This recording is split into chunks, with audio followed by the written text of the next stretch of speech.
Hamilton, Ontario's public health agency is going to launch a new information campaign on COVID-19. The target audience, people in their 20s. Officials are concerned that many people in that age group are ignoring physical distancing guidelines. And it's not just a suspicion. Concerning new numbers are informing this decision. In the last 10 days, 43%, so getting close to half, of new diagnoses in Hamilton have been among people in their 20s. And that's our starting point for this morning's conversation with Dr. Christopher Labos, a cardiologist and epidemiologist in Montreal. Welcome back again this morning. Good morning. Let's begin with that Hamilton story. As I mentioned, they're launching a public awareness campaign specifically directed at young people. In terms of what might reach that age category, they want to be with their friends. They don't want a physical distance. So what do they need to remember at this point? What information might get through to them, this age group? I think we have to keep reminding people that even if you yourself are going to be okay, and the reality is that if you're a young, healthy 20-year-old, you probably will live through coronavirus probably with minimal symptoms for the most part. I think what we have to remind them is the problem is not you getting sick, it's who you pass the virus on to. So we have to remember, we have to keep reminding people that the point of physical distancing is not to prevent you from getting the virus, but to prevent you from infecting your parents, your grandparents, the sickest, most vulnerable members of society for whom catching the coronavirus could really be fatal. That may well be some of the messaging that they deliver starting soon in this new campaign. So from Hamilton, I want to go next to Ottawa, Dr. Labos, and pull up a couple of tweets because Ottawa Public Health has had to apologize for sharing information about possible immunity here. Here's the original. People who've recovered from COVID-19 infection from antibodies probably have immunity, likely protected from reinfection with COVID-19 for months to 1 to 2 years and perhaps longer. This went out on Friday, and then on Sunday, that was deleted with an apology. What are the potentially unfortunate consequences of that kind of information and then switch?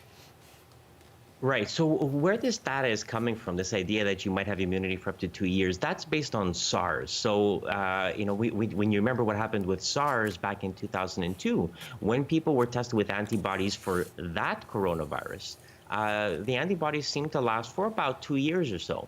So people are assuming that this coronavirus, COVID-19, is going to be roughly similar. But it is an assumption. I mean, we don't know. We've only been living with coronavirus for about 6 months now, for the most part. So I think when you tell people 2 years and present it as if it's a fact rather than an assumption, people are going to assume that, oh, well, now I'm protected. I don't have to be as careful anymore.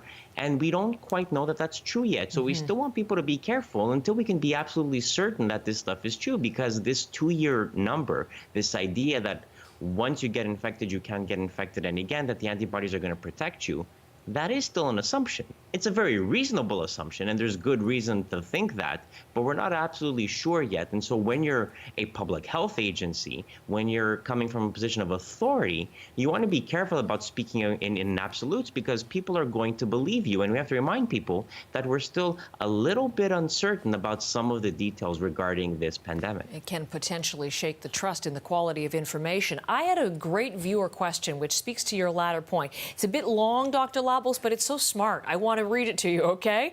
Why push back against the idea that those who have had COVID-19 would have some kind of immunity?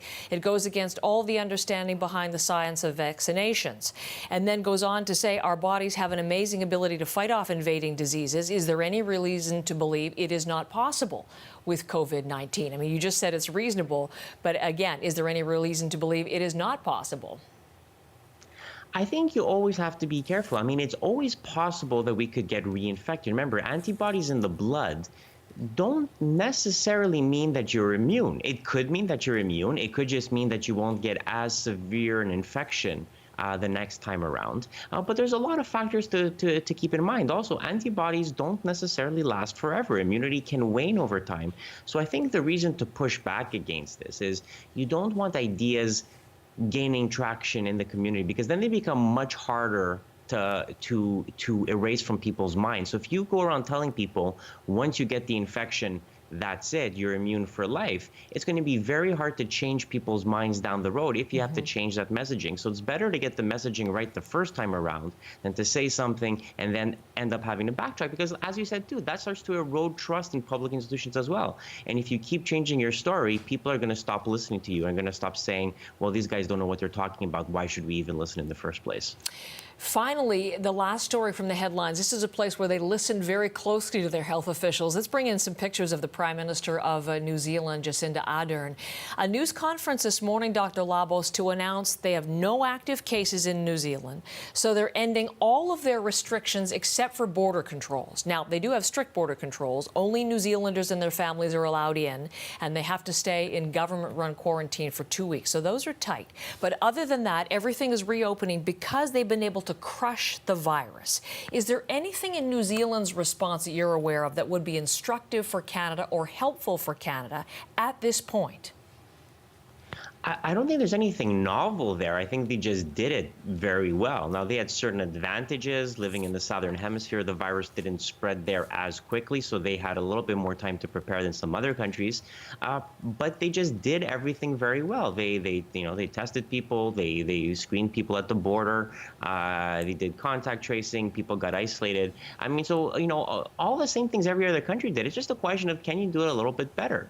And when you're dealing with a pandemic, weeks and even days matter, and how much people listen to guidelines and follow guidelines matters as well. I mean, the problem with exponential spread is that it only takes a few people to create a pandemic and to create mini outbreaks. So, I think the message there is that this virus is beatable. It just takes hard work, and it requires us to do everything properly. And hopefully we learn from our experiences and can handle this virus better if/when we start getting a second outbreak, which we very well may have come fall. Dr. Labos, as always, thanks for checking in. See you soon. Dr. Christopher Labos is an epidemiologist and cardiologist, and he is in Montreal this morning.